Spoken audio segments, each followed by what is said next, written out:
Subscribe for more content. Hello student, I hope you all are doing well and today's topic is resistance and temperature graph.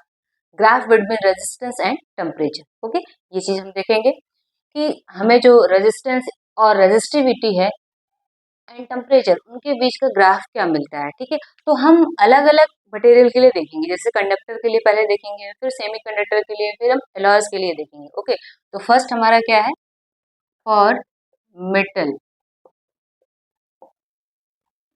और conductor. Okay, metal के लिए देखते हैं या फिर हम कंडक्टर के लिए देखते हैं। तो इसके बीच का जो ग्राफ हमें मिलता है, सबसे पहले हम एक्सिस बना लेते हैं। ये हो गया एक्स एक्सिस, ये हो गया Y axis. Okay, X axis पर हम ले रहे हैं टेम्परेचर, ठीक है, और वाई एक्सिस पे हम ले रहे हैं रेजिस्टेंस और रेजिस्टिविटी। ओके, चाहे रेजिस्टेंस की बात करो या रेजिस्टिविटी की बात करो, ठीक है। अब इसके बीच में जो ग्राफ मिलता है हमें, ग्राफ वो कैसा मिलता है, कुछ ऐसा ग्राफ मिलता है, ठीक है। अब ये ग्राफ ऐसा क्यों मिल रहा है, अब देखिए यहाँ से क्यों स्टार्ट हो रहा है, क्योंकि देखिए ये टेम्परेचर है, टेम्परेचर अब नहीं भी इंक्रीज, जैसे यहाँ पे है, यहाँ टेम्परेचर क्या है 0, टेम्परेचर नहीं भी इंक्रीज किया तो कोई भी मटेरियल होगा, कंडक्टर होगा, तो उसका कुछ ना कुछ रेजिस्टिविटी होगी। तो यहाँ पे इसलिए इसकी कुछ वैल्यू दिखाई गई है कि इस ग्राफ में वाई एक्सिस में इसकी कुछ ना कुछ वैल्यू ऑलरेडी है। फिर हम क्या करें, टेम्परेचर को इंक्रीज करते जा रहे हैं। जैसे जैसे हम टेम्परेचर इंक्रीज करेंगे तो अब आप देखोगे टेम्परेचर इंक्रीज करो तो क्या हो रहा है कि यहाँ पर रेजिस्टेंस भी इंक्रीज होता जा रहा है। टेम्परेचर आप बढ़ा रहे हो तो रेजिस्टेंस इंक्रीज हो रहा है, टेम्परेचर बढ़ा रहे हो रेजिस्टेंस इंक्रीज हो रहा है। मतलब टेम्परेचर आप थोड़ा सा भी बढ़ा दो, रेजिस्टेंस काफी अमाउंट में बढ़ रहा है ना। तो टेम्परेचर आपने बढ़ाया तो रेजिस्टेंस क्या हुआ, बढ़ गया। इसके लिए ये हो गया मेटल के लिए, कंडक्टर के लिए टेम्परेचर आपने इंक्रीज किया तो रेजिस्टेंस बढ़ गया। किसी भी कंडक्टर वायर का जब भी आप क्या करते हो, टेम्परेचर इंक्रीज करते हो, उसका रेजिस्टेंस बढ़ता है। ठीक है, ये प्रीवियस लेक्चर में भी आप देख चुके हो। ये ग्राफ, इसके बीच का कुछ ऐसा ग्राफ मिलता है। ठीक है, ये तो केवल समझाने के लिए था। ग्राफ हमें कैसा मिल रहा है, ऐसा ग्राफ मिल रहा है। ठीक है, अब बात करते हैं कि जो हमारे पास सेमी कंडक्टर है, सेमी कंडक्टर, सेमी कंडक्टर कह सकते हो या फिर इलेक्ट्रोलाइट जो सोल्यूशन होते हैं उसकी बात कर सकते हैं। ठीक है,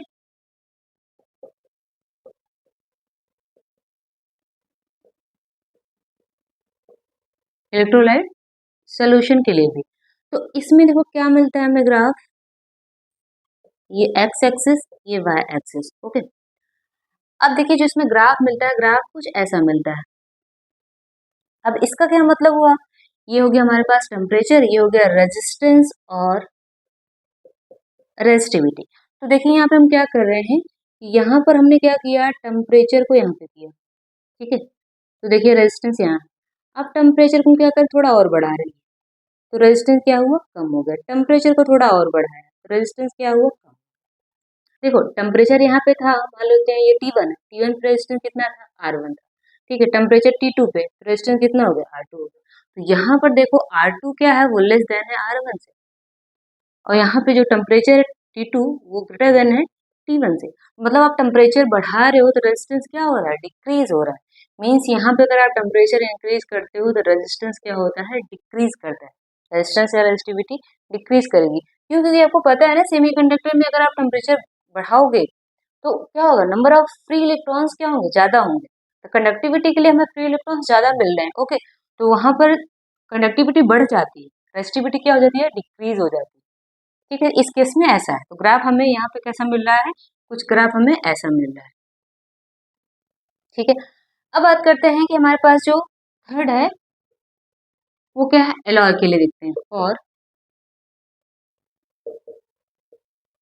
एलॉयज इसके लिए देखते हैं, मतलब हम क्या करें, यहाँ पे कुछ मेटल को, दो तीन मेटल को अगर हम क्या करते हैं, मिक्स करते हैं तो क्या बनता है, एलॉय बनता है। तो एलॉय के लिए हमारे पास जो ग्राफ मिलेगा वो एक्स वाई, इधर हम टेम्परेचर ले रहे हैं, इधर क्या ले रहे हैं, रेजिस्टेंस और रेजिस्टिविटी। ठीक है, अब इसका जो ग्राफ हमें कुछ मिलता है, ग्राफ वो कैसा मिलता है, ऐसा ग्राफ मिलता है। प्रॉपर पैरेलल नहीं होता, कुछ ऐसा ग्राफ मिलता है। तो अब यहाँ पर देखो टेम्परेचर यहाँ पे क्या अभी 0 है तो कुछ ना कुछ इसकी रेजिस्टिविटी होगी, जो भी अलॉय होगा। ठीक है, जैसे ही आपने क्या किया, टेम्परेचर बढ़ाया, इसकी रेजिस्टिविटी बढ़ गई। टेम्परेचर बढ़ाया, इसका रेजिस्टिविटी बढ़ गई। टेम्परेचर बढ़ाया, अपनी रेजिस्टिविटी बढ़ गई। यहाँ पर भी क्या हो रहा है, टेम्परेचर आप बढ़ा रहे हो तो रेजिस्टेंस जो है वो इंक्रीज हो रहा है, लेकिन उतने अमाउंट में नहीं इंक्रीज हो रहा है जितने अमाउंट में हम कंडक्टर के लिए था। कंडक्टर के लिए जो रेजिस्टेंस था वो ज्यादा अमाउंट में इंक्रीज हो रहा था। यहाँ पर भी इंक्रीज हो रहा है पर बहुत कम अमाउंट में इंक्रीज हो रहा है रेजिस्टेंस। ओके, तो यहाँ भी क्या है, इन दोनों के केस में टेम्परेचर आप बढ़ाते हो तो क्या होता है, रेजिस्टेंस इंक्रीज करता है। लेकिन यहाँ पे सेमीकंडक्टर और इलेक्ट्रोलाइट के लिए क्या है कि टेम्परेचर आप इंक्रीज करते हो तो रेजिस्टेंस क्या होता है, डिक्रीज होता है। ओके, चलो एक न्यूमेरिकल करते हैं तो आपको और चीजें क्लियर होंगी। Now here you can see the graph between I and V, current and potential. Okay, and question is IV graph for a metallic wire at two different temperature. Okay, T1 and T2 is as shown in the figure. Which of the two temperature is lower and why? अब इसमें क्या है, कौन सा temperature आपका कम होगा और क्यों होगा, तो ये आपको बताना है। ओके, अब ये ग्राफ तो है किसका, आईवी का ग्राफ है, लेकिन ये जो दिया गया है ये क्या है, ये टेम्परेचर है। ठीक है, this is the temperature two different temperature T1 and T2। अब आपको बताना है कौन सा ज्यादा है, T1 या T2, इसका टेम्परेचर ज्यादा है किस लाइन का, तो वो हमें बताना है। तो सबसे पहले आप देखो यहाँ पे हम स्लोप फाइंड करते हैं। स्लोप फाइंड करने का क्या मेथड है, स्लोप हम कैसे फाइंड करते हैं, slope equal y axis upon x axis, ये स्लोप फाइंड करने का मेथड है। ठीक है, तो यहाँ पर जो स्लोप फाइंड कर रहे हैं इसके लिए y एक्सिस पे क्या है, I है, और x एक्सिस पे क्या है, v है। और आप पढ़ चुके हो कि ओम्स लॉ से v इक्वल क्या होता है, आई आर, तो r इक्वल क्या होता है, v अपॉन आई। लेकिन यहाँ पर क्या लिखा है, आई अपॉन v, इसका मतलब ये क्या हो गया, 1/r हो गया। r यहाँ पे क्या है, रेजिस्टेंस। ओके, तो अब यहाँ पे देखो कि जो स्लोप है हमारा, स्लोप 1 है। अब इसके लिए हम क्या, इसको क्या माने, स्लोप 1 हो गया, ये तो T1 टेम्परेचर है। अब ये क्या है, स्लोप 2। तो अब जो देखो ये स्लोप है या स्लोप देखो, मतलब एक्स एक्सिस से कौन ज्यादा एंगल पर है, ये देख सकते हो, है ना, ये क्या है, कम एंगल पर है। ठीक है, ये हो गया θ1, ये हो गया θ2, यहाँ पे θ1 क्या है, ग्रेटर देन θ2 से, तो इसका मतलब स्लोप क्या है, स्लोप ग्रेटर देन है किससे, स्लोप 2 से। स्लोप 1 का जो स्लोप 1 है 2 से ग्रेटर देन। ठीक है, तो स्लोप इक्वल क्या आ रहा है, 1/r। अब इसके लिए अगर हम ये मान लें कि ये जो है इसके लिए क्या हो गया, T1 के लिए रेजिस्टेंस क्या होगा, R1 हो गया, और T2 के लिए जो रेजिस्टेंस है वो क्या हो गया, R2 हो गया।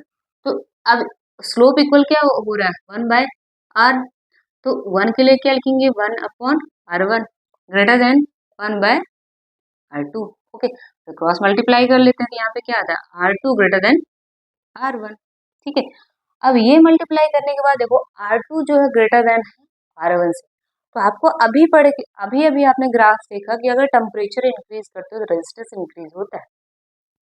ठीक है, तो अगर R2 ग्रेटर देन है R1 से, इसका मतलब क्या है, सो T2 ग्रेटर देन T1, क्योंकि डायरेक्ट रिलेशन है रेजिस्टेंस और टेम्परेचर पे।